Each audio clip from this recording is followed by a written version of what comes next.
Hello, everyone. This is Amy Lickey with Capitalize Analytics, and we're excited to have you here today. We're going to go ahead and get started. For our second installment in our vendor webinar series, actually our vendor spotlight webinar series, we're excited to feature DataRobot and their automated machine learning platform for predictive modeling. Our goal for these webinars is to bring awareness to new technologies for our customer base. And with that, I will turn it over to Sean Heiberg, our Director of Business Development here at Capitalize. Hi, Amy. Thank you for that introduction, and thank everybody for taking the time here during the lunch hour or just before or after, depending upon where you are, to join us on today's webinar series. A couple of quick housekeeping notes just to make sure we're all on the same page as we proceed through the webinar today.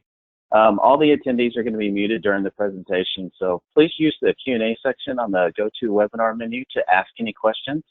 We set time aside to address any questions after the demo portion of today's webinar. It is going to be recorded, and we are going to send out a copy of our PowerPoint presentation as well as a recording of the webinar for all those that are attending today. So be on the lookout for some of that follow-up material down the road. A brief overview of the agenda. We're very quickly going to cover overview of Capitalize Analytics. We're going to talk today why we're presenting today's technology partner, DataRobot. We'll turn it over to DataRobot. They'll talk a little bit about the company, followed up by a demonstration of the software platform, as well as the Q&A session toward the end to address any questions that you might have during the presentation. Sounds like we got a little feedback, Amy. Don't know if we need to address that. Yeah, I think it might have been someone who just joined us, okay. Which we do have all of the registered attendees on mute, and that's to ensure a clean recording. So I do think it's one of the organizers. If everyone who is a panelist or an organizer can make sure that they are on mute. If they are not speaking, that'd be great. Okay, go ahead, Sean. Let's head on to the next slide, and without further ado, let's get going. So today's host is Raju, who is a senior data scientist at DataRobot. Myself, Director of Business Development at Capitalize Analytics, specifically around the energy, oil, and gas sectors, as well as financial services. And Amy Lickey, who is our upstream oil and gas practice lead, as well as our education practice lead for higher education and K through 12. Very quickly, let's jump into an overview of Capitalize Analytics. The majority of you are customers, and thank you once again for taking the time out to join us. Capitalize Analytics is a tactical, data-driven business use case consulting firm specifically created to help customers and our customers exploit true insights from existing technologies. We do that through a number of different technology solutions, such as Alteryx, IBM, Cognos platform, obviously Tableau, ThoughtSpot for an AI twist on visual and data analytics, as well as today's partner, DataRobot. So let's start jumping into why we have decided to offer this up for DataRobot and to highlight them today. Forrester in 2017 published an article about AI and how it will drive the insights revolution. They predicted that AI companies will take $1.2 trillion from competitors by 2020. And companies who fail to embrace this new revolution will be faced with a steep challenge ahead to maintain their market share. So why DataRobot? With so many different use cases and potential for AI and automated machine learning across every imaginable industry, Capitalize wanted to make sure we found enabling technologies to position our customers for success. One of the key variables was ease of use to aid in quick adoption from any of the different technology providers that we had evaluated. An outlier in our search was DataRobot. DataRobot has a vision, if you want to go to the next slide, Amy, for enabling data-driven organizations to embrace this revolution. Their vision is to make available easy-to-use and understandable AI and apply it to every business process to predict outcomes. This positions the data-driven minded enterprise to adapt to new conditions at incredible speeds and continually self-optimize based on predicting the future. Still, some issues remain. Today, organizations are faced with the lack of data scientist experience on staff, and those resources are difficult to leverage. Predicting initiatives require a blend of domain expertise with knowledge of the business and their business issues, and most importantly, knowledge of the available data, programming skills with the ability to write code, to gather, interrogate, manipulate the data to extract the actionable insights and build and implement the proper models. And further, mathematicians and statisticians with a foundation in statistics and knowledge of applicable algorithms with the ability and experience to interpret and explain their findings. DataRobot has created a solution to today's issue. DataRobot has eliminated the dependency on programming, mathematical, and statistical expertise, allowing the business to achieve greater insights through accessibility. There's little to no data science experience required to get started. Speed, you can train and test hundreds of models in a fraction of time it takes the average data scientist to create one model. Transparency, machine learning is not a black box, and DataRobot enables users to see everything that is happening under the hood. Mass model production, the speed of model creation turns your users into a mass-producing model factory. Accuracy, DataRobot has proven itself on countless customer data sets and delivered state-of-the-art results in international data science competitions. And deployment, this is very important. There's no recoding to deploy models, and the deployment can be completed in a matter of moments. So let's take a look at today's stack. With integrations with today's data technology leaders, DataRobot can help bridge several solutions together to complete the advanced analytics ecosystem. Combining data from on-premise big data warehouses like Cloudera and Hortonworks, and exploiting cloud analytics like AWS, Azure, and Google Cloud, they can leverage data prep tools like Alteryx, Trifecta, and Pexata. And the most importantly, delivering these insights across the enterprise downstream through data visualization tools such as Qlik and Tableau. So to get through this, let's go ahead and turn this over to Raju, again, a senior data scientist with DataRobot. He's going to introduce his company, explain deeper their vision, and show everyone a demonstration of this transformative technology. So without further ado, Raju, let's go ahead and make you the presenter and get into today's demo. Great. Thank you very much, Sean. I really appreciate that. So we will see in the next slide a legacy predictive modeling data pipeline. So what you're seeing here is, as you try building these predictive models, if we go left to right on this pictorial here, on the left you'll see like a data lake where you pull data from various data sources, data warehouses, and all that. And usually that's done by data engineers and SQL analysts that you see at the top. And this data is then goes into a design phase where data is prepared and then models are built, which is also called training. And this is usually done by data scientists, and data engineers help a little bit on the preparation as well. And after that, once the data scientists build a good model, then it's put into production with the help of data scientists and data engineers. And then we start scoring, making forecasts, making predictions, and model monitoring also happens in that third bucket, where we make sure that there is no data drift, and if there is any need to rebuild and construct a new model. And then the output from here is then used as insights or actions by business analysts and business leaders. So as you can see here, there is a lot of dependency on various personas out here, and especially a lot on data scientists. If we can go to the next slide. So this is the modern predictive modeling data pipeline, where a tool like DataRobot can really help in turning your data analysts and business analysts to be able to do what traditionally a data scientist does. And that covers the boxes, the middle two boxes in data modeling and operationalization, right? So in the next slide, we'll talk about, before I show you the demo, Here is a quote from Elon Musk. I'll read it. Companies have to race to build AI or they will be made uncompetitive. Essentially, if your competitor is racing to build AI, they will crush you. So basically, Elon is asking every company to build these AI capabilities. Now, in this slide, what we're showing you on the x-axis is the timeline, and the gray line at the bottom shows the demand for data scientists, and the blue line on the top shows supply. As you can see, there is a lot of unmet demand for data scientists.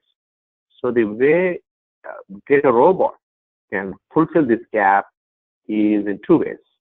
It could either increase the productivity of your data scientists or enable citizen data scientists. So basically, these are business analysts, data engineers, SQL engineers, and project managers that can be turned into data scientists through using DataRobot. Right?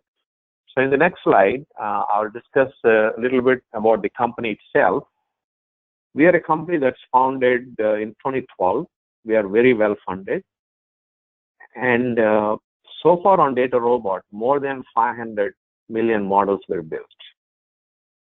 So we are a company that puts a lot of data scientists and engineers behind the scenes.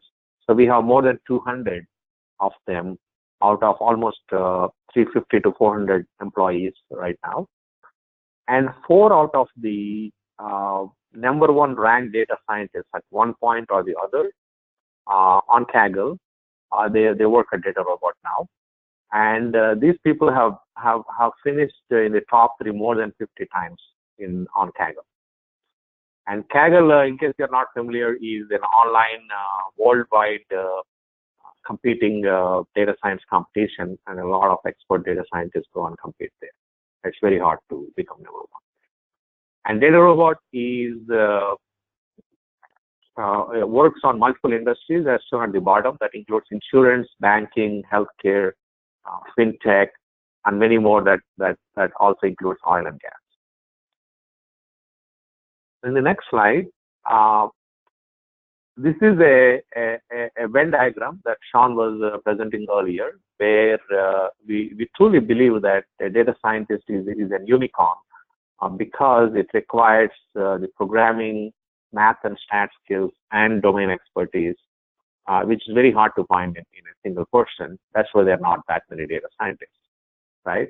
However, by using DataRobot, as it takes care of the programming needs and also takes care of the math and stat needs, all you need is domain expertise, which many of your business analysts, engineers, executives, and IT professionals at your company would have. And so all they have to do is use this tool and then start working as a data scientist. Okay? So in the next slide, we'll discuss at a very high level some of the use cases.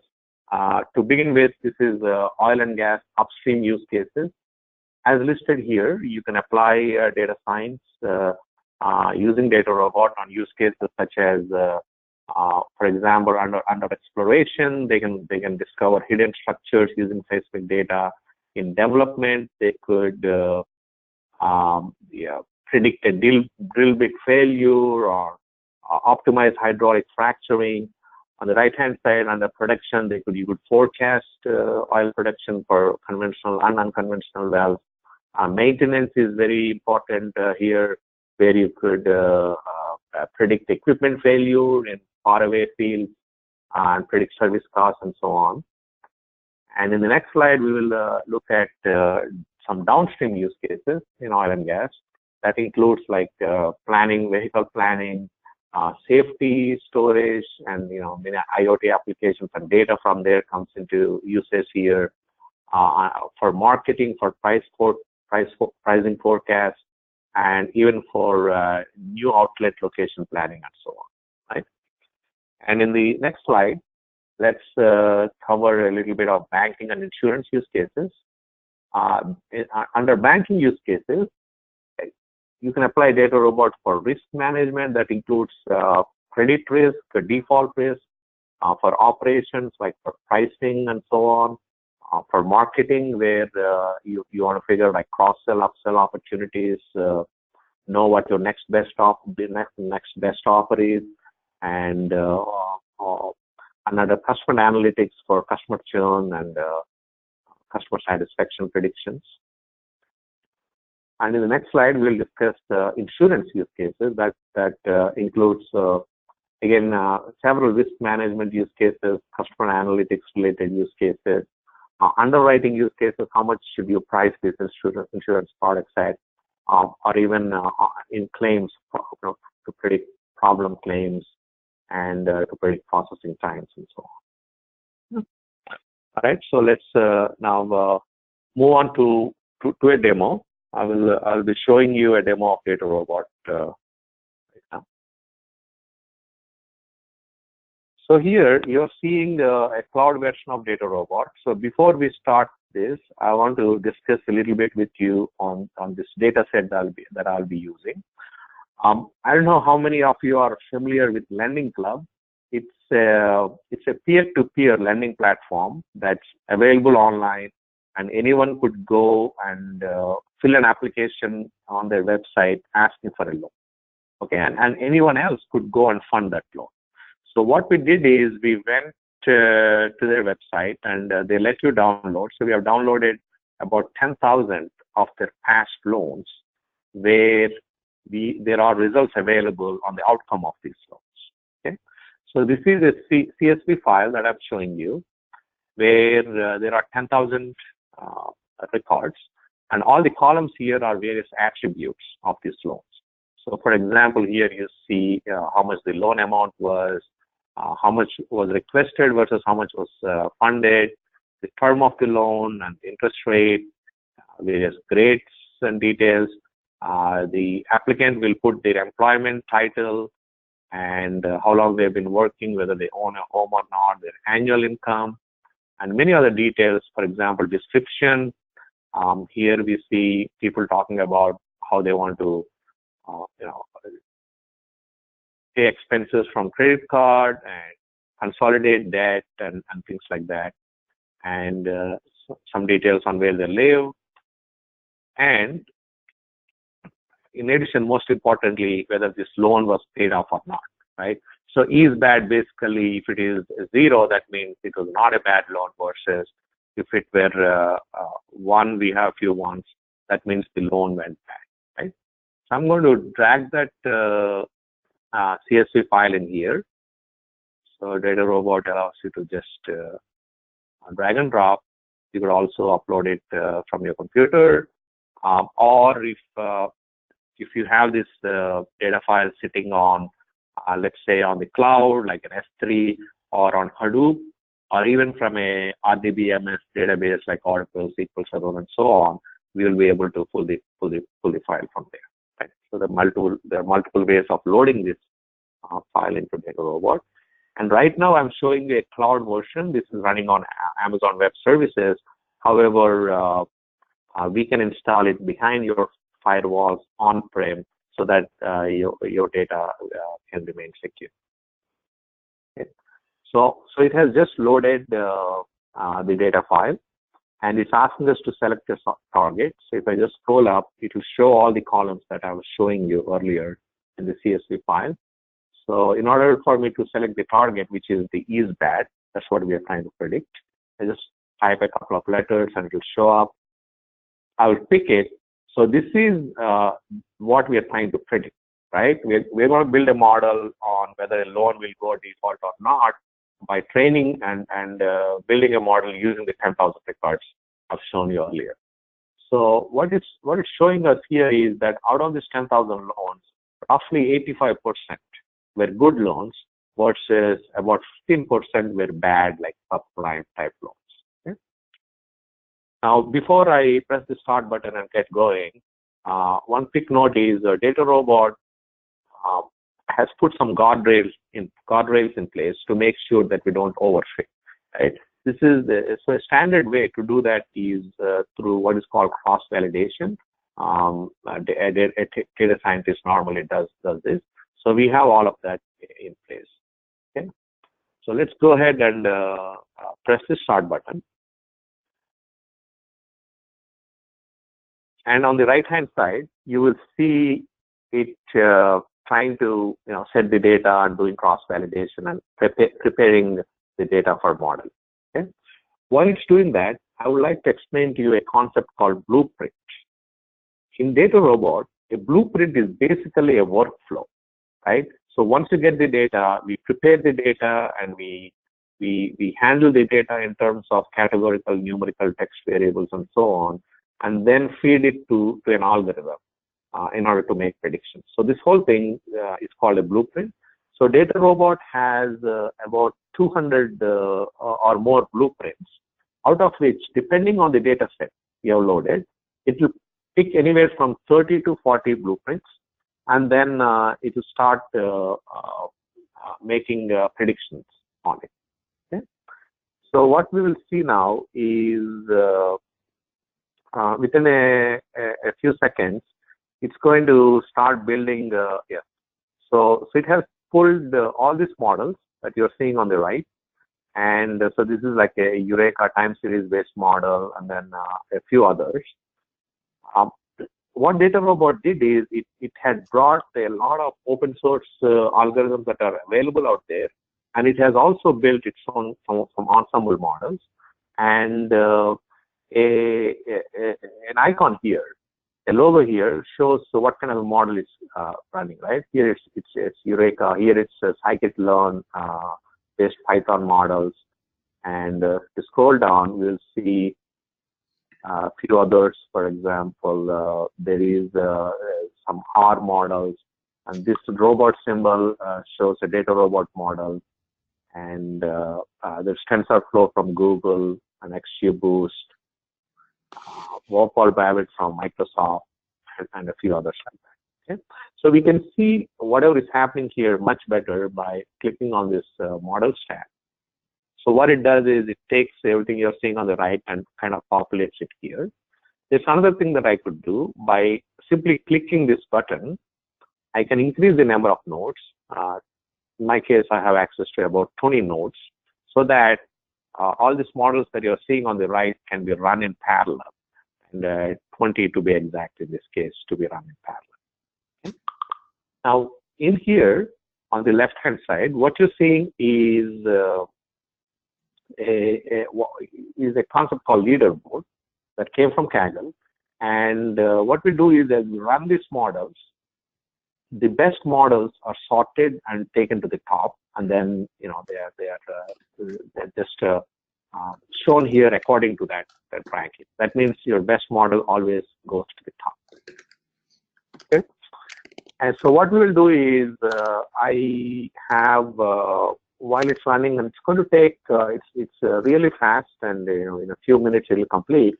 However, what I have done is I have run a model just before this webinar, so that we don't have to wait for it to complete. Okay. So we'll come back to this tab in a bit, but let me show you a completed one. So once it completes, it says it has completed, and some of the best models it has put at the top are these blender models. A blender in the modeling world is nothing but when you take two or more models and then combine them together to make predictions. So there are various types of blenders. Now the purpose of this demonstration, I'll pick a non-blender model, but still something that's at the top. So if you click on it, we will see the blueprint that I was discussing earlier, right? So DataRobot made sure that all the work that we do is transparent to our users. So this is one of those. So let me walk you a little bit through this blueprint, right? What we're seeing here is data is loaded into DataRobot, and then it's divided in this case into categorical, and you've seen some of that in the sample data I've shown you, numerical values, and also text variables like description, where they work, and so on, right? So what it does is it takes this categorical variables, and then and that includes things like the grade, subgrade, and so on, right? So if there are any missing values, it imputes them. And for numerical values, again, it calculates the missing values and so on, standardizes them. And for text variables, it does a bag of words builds bigrams and gram types of models and so on. Then it takes, it's doing some cosine similarity and all that on text variables. So it takes all of this. Once the data is prepared, it also does some feature engineering behind the scenes. Then it submits it, in this case, to an extreme extreme gradient boosted tree. And any of these rectangles here, if you click on them, it will give you more details. So if I click on this algorithm box, for example, it gives me this pop-up, and it takes me to a page that explains to you what this model is doing, right? So there's a lot of documentation, some explanation of its parameters, and even links to various publications based on which these models were built, right? So that way you have a lot of details that you can understand. So let's see how this is doing. So if I see documentation, so this is what I was running earlier. So if you look at it, right, so it's running these models and it's populating this leaderboard. So that's good. So let's come back to this finished model. Now, after you build the model, you want to see how your model is doing, right? So there are various options under DataRobot. For example, this lift chart here. The way this lift chart works is we take all the predictions that came out and then we stack them, in this case, into 10 buckets, right? As you can see on the x-axis. So you take the top 10% of your predictions, put it here, and then the next 10% here, and so on. Okay? And these lines, the blue line shows the predicted values from the model, and the orange circles here show the actuals. As you can see in this case, the match is reasonably good from between the predicted and the actual. Right? So this is one way of looking how you model it. There are a few others. So let's look at, for example, ROC curve.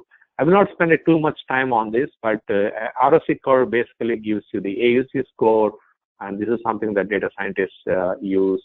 It also shows you a confusion matrix, actuals versus predicted, true positives, true negatives, false positives, false negatives, and so on. Another interesting thing for me is let me actually show you feature impact.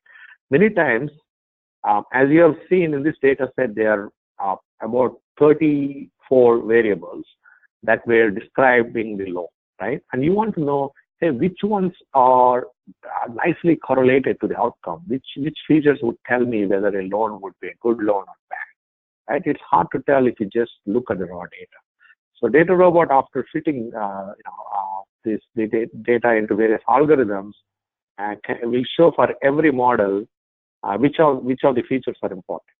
So in this case, so it's showing that the description column, which is very surprising, it's just a free-form text, right? People can put anything on why they're taking a loan. Turns out to be a very high predictor on whether a loan would go good or bad, followed by annual income, interest rate, title, the term of the loan, 3 years versus 5 years in this case, inquiries in the last 6 months, and so on. So this is a really good area for you to get some insights on your model. Another thing is the feature effects, where this is basically a partial dependency plot. What I mean by it is, if you take all the features, but want to see what's the effect of each feature by itself, a partial dependency plot shows you that. So in this case, for example, we are showing the effect of annual income. I think it went to a log scale, so I'll remove the log part of it. So in here, in this chart, on the x-axis, you're showing annual income, right? And it's going from anywhere from 20,000 to 180,000 or more. And on the y-axis, we have probability for a loan to go default. So what we are seeing is that, so like for example, the probability is 0, that means it's a really good loan, versus if it was 1, that's guaranteed to be bad, right? And if you look at this chart, what we notice is that applicants that have less than 40K in their annual income are at a much higher probability for a loan default as expected, because that's probably students and things like that. However, as their income increases, especially like above 80K or 100K, it has dropped by almost 9%. Right? So this gives you some nice insight. An interest rate here, for example, shows as interest rate is something that lending club assigns, and they're doing a good job. As you can see, as the interest rate is going higher, the probability of loan default is also going higher. Right? A term of the loan, for example. There are only two terms in this data set, which is like 36 months and 60 months. And as you can see, a longer term loan, like a 5-year loan, has almost like 4 percentage points higher probability for default than is a shorter term loan, right? And so these are various things that help us. I'm going to show you. So after you build a model, you would like to, let's say you're happy with the model and you picked one of the top models on the leaderboard. Now you want to deploy, right? DataRobot makes it really easy for you to deploy. So for example, here, if we click on the predict button, what DataRobot does is it gives you a couple of options. One of them is you can just drag and drop your CSV file that carries the test data, and then it will let you, if you just drag and drop here, and it will let you, gives you predictions using this model. Okay? Another way to do it is through the API. Everything I'm showing you today through the UI can be done through the API, which is good because a lot of people like running multiple models using the API, where you code in Python or on Java, and that availability is there. Now in this case, I'm showing you how you can make predictions using the API. So this is a REST API, which is basically a web service, right? And here is sample code in Python, but it being a web service, you can use any language, Java or any other language, even C# and so on.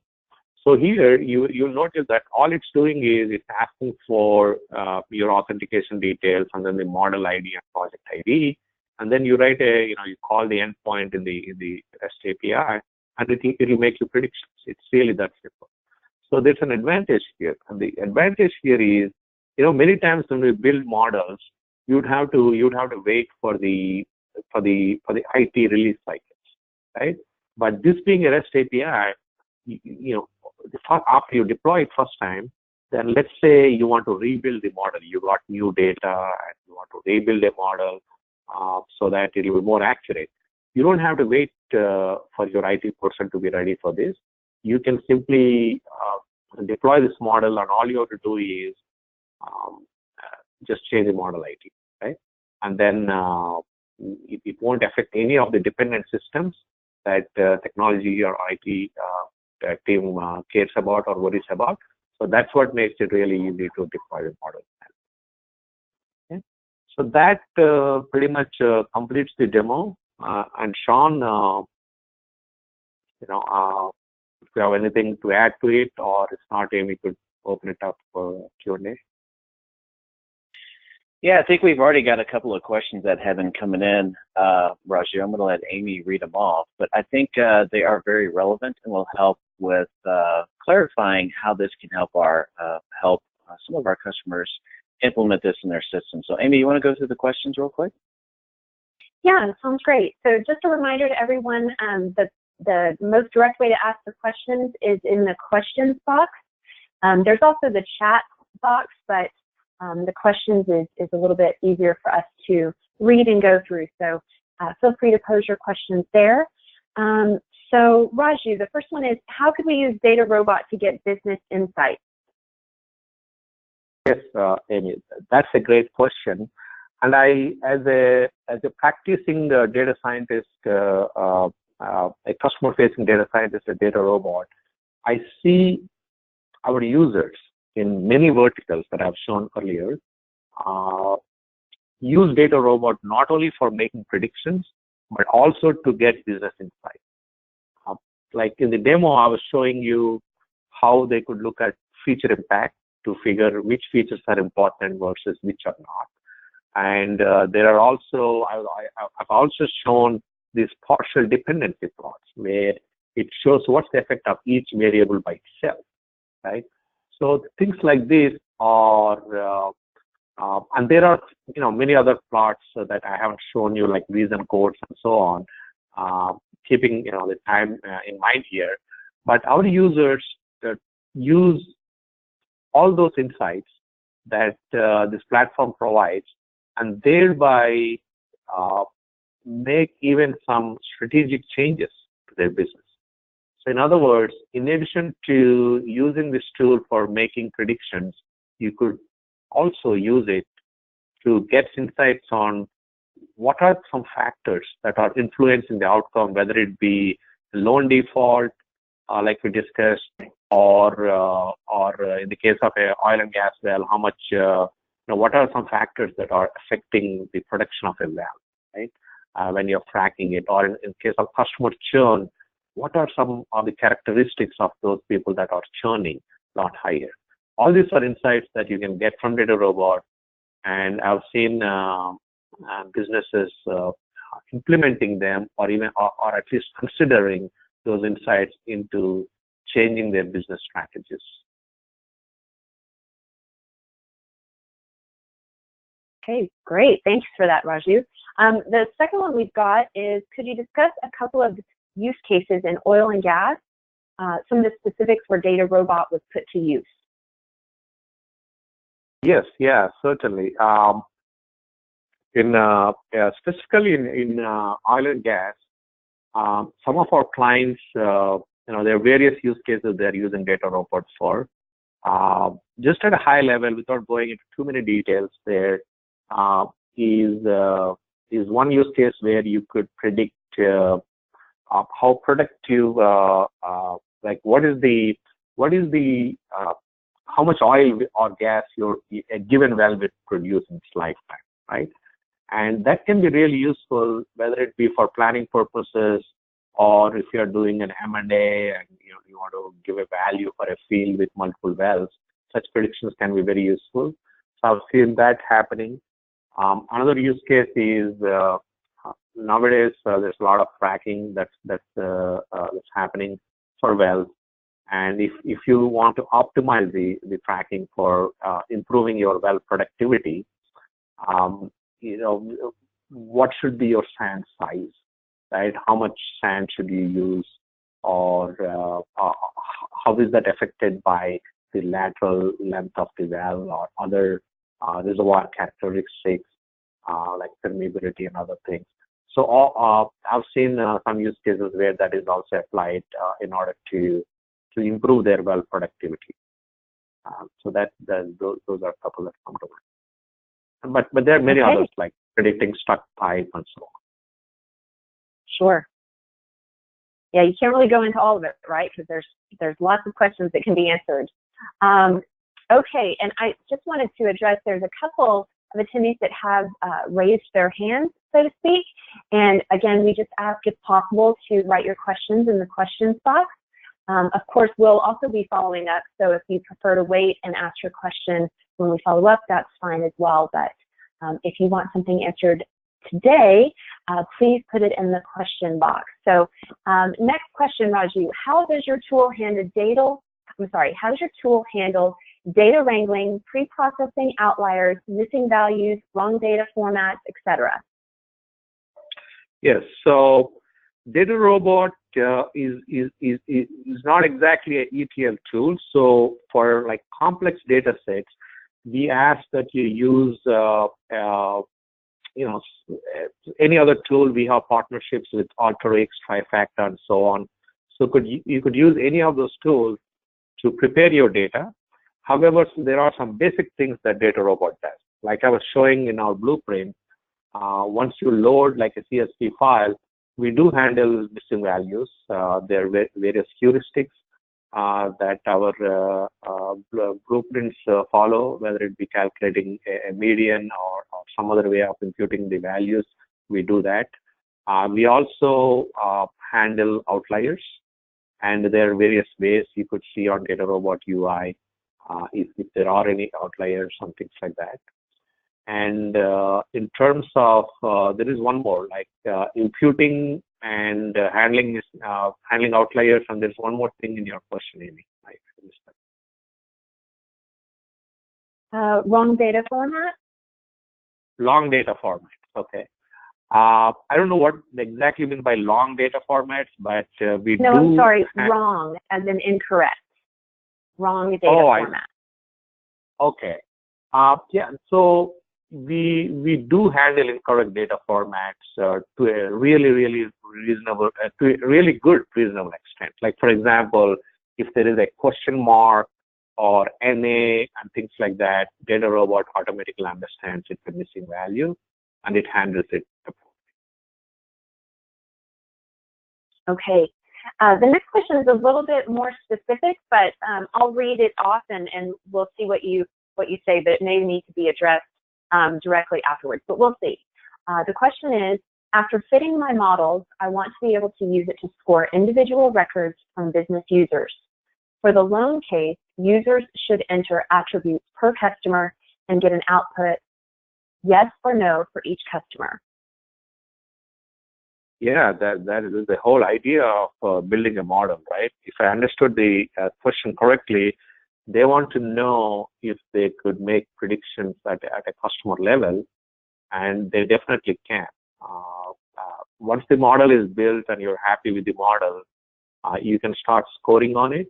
So you can put one record at a time without knowing the outcome. So let's say, for example, in the loan example, a new application comes to you, right? And with all the details, like we have seen in the CSV file I'm showing, with all the columns, but we don't know the outcome, and thereby you don't know whether to fund this loan or not.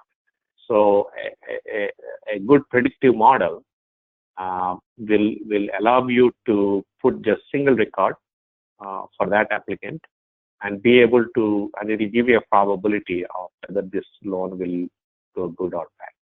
And based on it, you can make a decision. So many times they put a threshold depending on the use case, for example, saying, depending on the risk appetite, right? If it is more than 70% probability, then some companies may say no, versus some might be okay if it is more than 60% or something. Right? So it depends on your business at that point. But the answer to your question is yes. Okay. And then this next question, I think it came in during the actual demo portion, so it might have been specifically related to that, but it was, wasn't the predicted value binary 01 is bad, the is bad column? Yeah. So the predicted, okay, so can you repeat the question again? Wasn't the predicted value binary 0 or 1? Mm-hmm. Yes, it is. It is binary. But however, here, okay, I understand the question. So maybe they are wondering why we are seeing a probability, why we are not seeing just 0 and 1. So what happens is, even though in reality, a loan could either go good or bad, right? So it is binary, and that's how all the actuals will be. However, these models being all machine learning models are based on statistics, and because of that, we don't directly end up with a 0 or 1 as a prediction, but we go a little bit under the layers. In other words, we are giving you even more specific details in giving a probability distribution, right? And then letting the business decide on where to draw that line. Like I was saying when answering the earlier question, so what you get is for each loan, you get a probability, and then the business can decide where to have that threshold. So, for example, like I was saying earlier, if the business has a high risk appetite, then it can say, hey, I'm okay to take any loans that have 70% or less probability versus another business might say, you know what, don't give me any loans that are less than that are higher than 40%. Just give me loans that are less than 40% in probability for a default. So that's the reason why you see probabilities instead of just 0 and 1s. Okay. Again, I see a couple of hands raised, so just wanted to remind everyone, if you do have a question, please type it in the question box. So next question, can it handle audio and video files? Deep learning. Yeah, not yet. In the future, we have a very active product roadmap, and we are adding more things as we go. So there are more features. Right now, what you saw is falls under classification because you're saying yes or no on the loan. We also handle regressions like numeric values as an outcome. We also handle a multi-class where you have multiple outputs, not just binary, right? So we could handle that. We could also handle anomaly detection today, where you want to look for some kind of anomalies. Again, whether it be customer churn or fraud detection, anomaly detection is highly used. So we have those. We are handling text, as you saw. We don't yet have the what you call audio and video right now. Deep learning, CNNs, and all that. We do have like TensorFlow that is based on neural networks, a little bit like deep learning and all that. But in the future, we may add audio, but right now we don't have. Okay. So that's all the questions. Oh, no. The gentleman that just asked the question did say thank you. So thank you for that. One more question. If I deploy DataRobot on the cloud, is there any need to worry about security breaches on my data set? Well, we can put you in touch with our support and engineering teams that can answer it really well.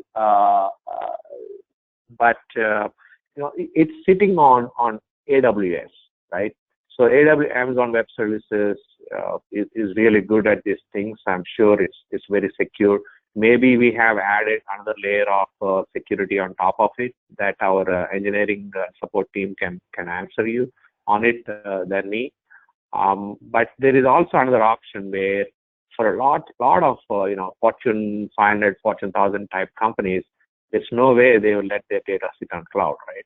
In such cases, we install it on-prem behind their firewalls, whether it be on their Hadoop system or on a bare metal Linux system. But but if you have to go to the cloud route, we can get a good answer for you on from our support. Okay. We're still getting a few more questions, and it hasn't been the full hour yet, so I think we should keep going.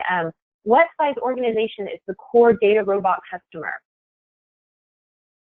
What size you said, Amy? Yeah, what size? So basically, what size company is your core customer? Well, I've seen all sizes.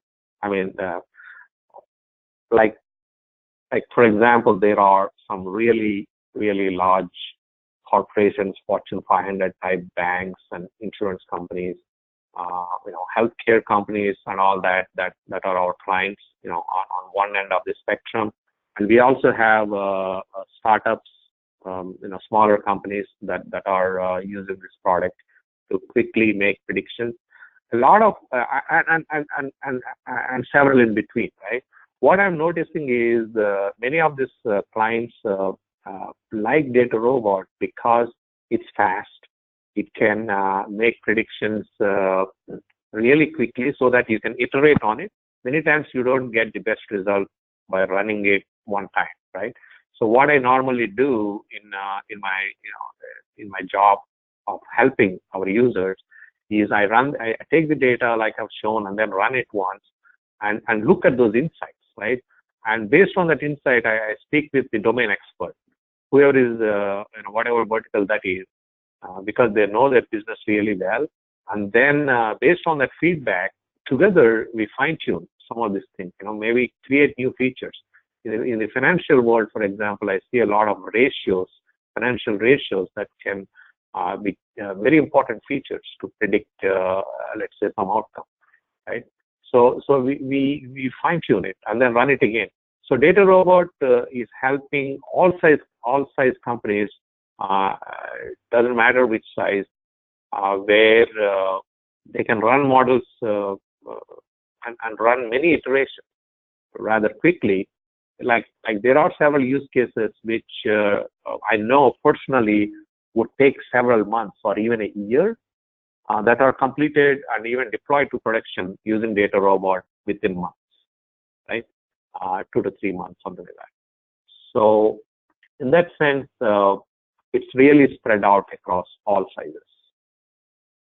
Yeah, Raju, let me jump in there real quick and just to kind of caveat on that, it's not necessarily the size of the organization from what we've seen. It's the emphasis on being aggressive and doing the types of analytics that are required to increase their market share in the industry or to really start understanding their data better. So I think it's all over the board. The speed, the agility, the capabilities of the DataRobot platform helps all organizations, whether or not you're a large organization with a number of data scientists on staff, as you've seen, it's going to increase their bandwidth. If you're a smaller organization who doesn't necessarily have the resources, it's going to enable you to implement these types of technologies to lend yourself to the deeper analytics and the predictive analytics to position your company going forward. So I'm not necessarily sure it's a size question. I think it goes along with the mindset and how aggressive the company is. Let's go ahead and get into the next couple of questions. I don't want to get to the point where we don't address everybody. So Amy, if you can go ahead into the next one, that would be great, because it looks like we have a few more coming in. Yeah. Does DataRobot support auto-scaling? Auto-scaling? Auto-scale, yeah, okay. Does DataRobot support auto-scaling on compute? Auto-scaling on compute. Okay, maybe, yeah. Yes, the answer is yes. As you have seen, I think that they're referring to ability to handle, larger data sets and so on. So the demo that I was giving you, it was running on Hadoop, sitting on Amazon Cloud. So as you add more nodes, right, the capability is like linear scalability. So that way, there is auto scaling is possible, and our clients do that all the time. Okay.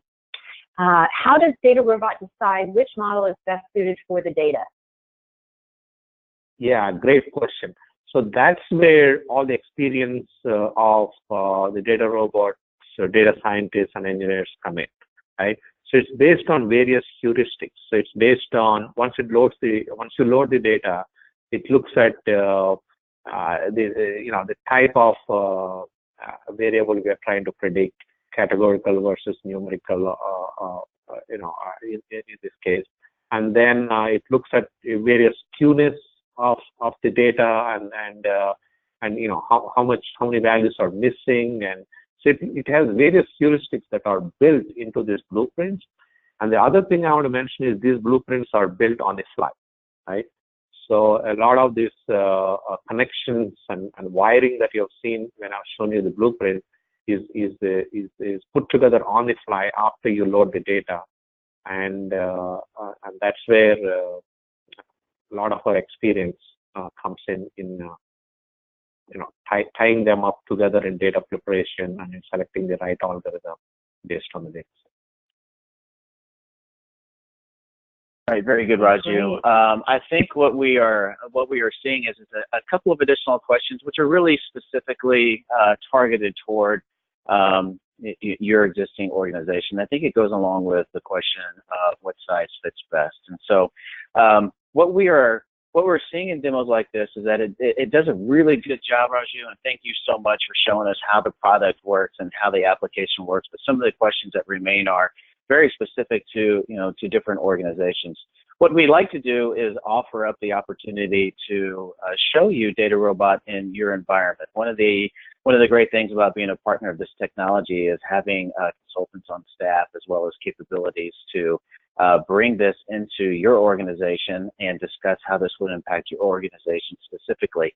From things such as different data struggles you have, such as cleansing data, preparing data, how you're currently doing that now, how this could help enhance those activities, as well as to budget. How much does DataRobot cost? And each of these things, what we're seeing is that it's really not one size fits all. It's very specific to what you're trying to do in your organization. I think that is a perfect opportunity for us to continue our conversations and discuss with each of you individually how DataRobot might fit. So we are looking forward to the opportunity of reaching back out to you, sharing with you the recording from today as well as the slide deck, and then introducing ourselves to your specific use cases and showing how DataRobot could help take your organization to the next level. We're pushing up on the final couple of minutes here, so I want to thank everybody for taking the time. Raju, you did a great job. My hat's off to you, sir. Thank you so much for walking us through the DataRobot platform. Amy, thank you so much for putting all this together and managing the questions and answer session. Please be on the lookout for some outreach from both myself as well as Amy Lickey in the coming days. And with that, we'll give you about 2 minutes back in your day. Thanks again, everybody, for joining us and for joining us on this journey as we discuss DataRobot and how we can leverage machine learning in your organization. Thanks, everybody, and have a great afternoon. Thank you all.